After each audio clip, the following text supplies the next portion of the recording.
শ্রী রামকৃষ্ণদেব কি সত্যিই সব দেবদেবীর সমষ্টি রূপ?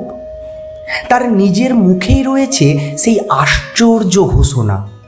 একদিন শ্রী রামকৃষ্ণদেব স্বামী অভেদানন্দজি মহারাজকে বলেছিলেন, আমার দেহের মধ্যেই মা কালী ও সমস্ত দেবদেবী আছেন, তাই আমার মূর্তি ধ্যান করলেই সকল দেবদেবীর ধ্যান করা হবে।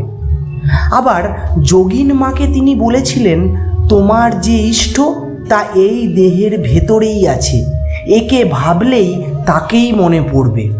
ভাইজি লক্ষ্মীমণিকে বলেছিলেন, ঠাকুর দেবতা যদি স্মরণে না আসে তো আমায় ভাববি, তাহলেই হবে।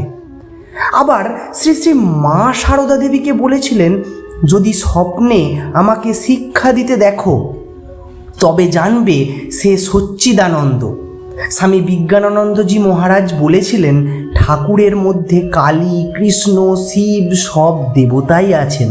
জয় ঠাকুর, জয় মা, জয় স্বামীজি। এরকম আরও ভিডিও পেতে আমাদের এই চ্যানেলটি সাবস্ক্রাইব করে আমাদের পাশে থাকুন। ধন্যবাদ।